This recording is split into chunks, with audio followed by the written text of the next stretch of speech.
When we think of ancient reptiles, dinosaur titans like T-Rex or Spinosaurus often come to mind. Yet, the prehistoric world also held some truly fearsome turtles, creatures far larger and more powerful than most of those alive today.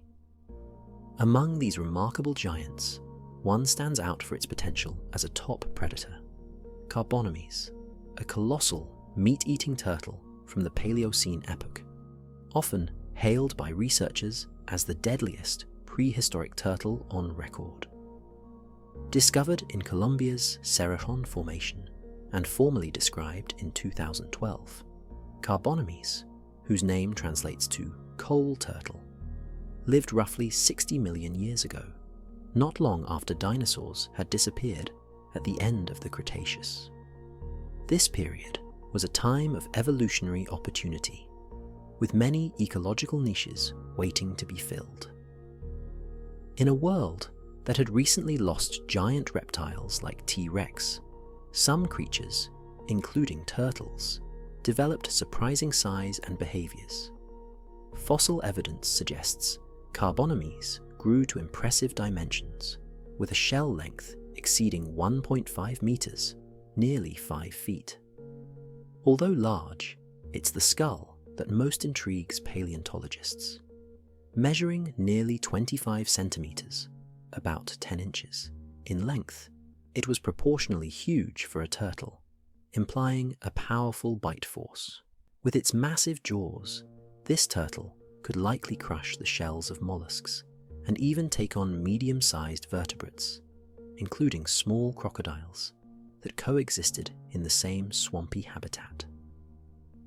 As a member of the Pelomedosoides group, the side-neck turtles, Carbonemys tucked its head sideways beneath its shell, rather than pulling it straight back, like many modern turtles do. Despite this different neck-folding approach, it remained a formidable predator.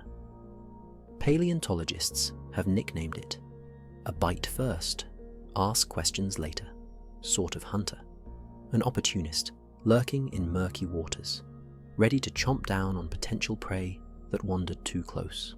The Cerrejón Formation, where Carbonemys fossils were found, was once a tropical wetland brimming with giant snakes, such as the enormous Titanoboa, alongside crocodilians, fish, and a variety of plant life. This lush environment provided Carbonemys plenty to feed on.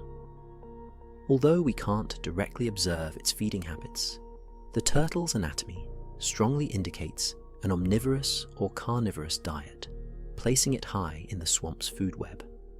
Why did Carbonemys reach such staggering size and develop such crushing jaws? One theory is that the absence of large dinosaurs opened new ecological niches, allowing turtles and other reptiles to experiment with bigger body plans and new feeding strategies.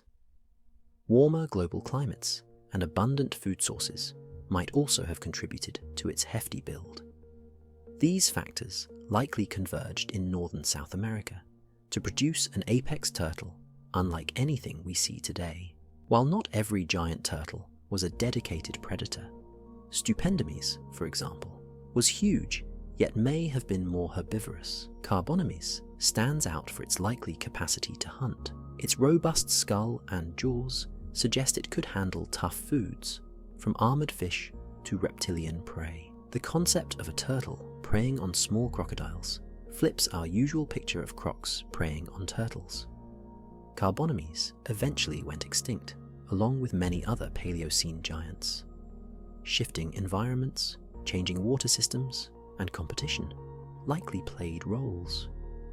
Yet fossils of this colossal turtle, discovered in the same coal-rich layers that gave it its name, remain a striking reminder of nature's endless capacity for evolutionary surprises. In the grand panorama of prehistory, the label of deadliest turtle isn't mere hyperbole.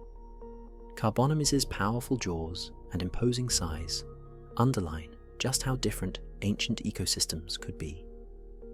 Giant turtles were not always placid grazers. Some were capable of dishing out bone-crushing bites.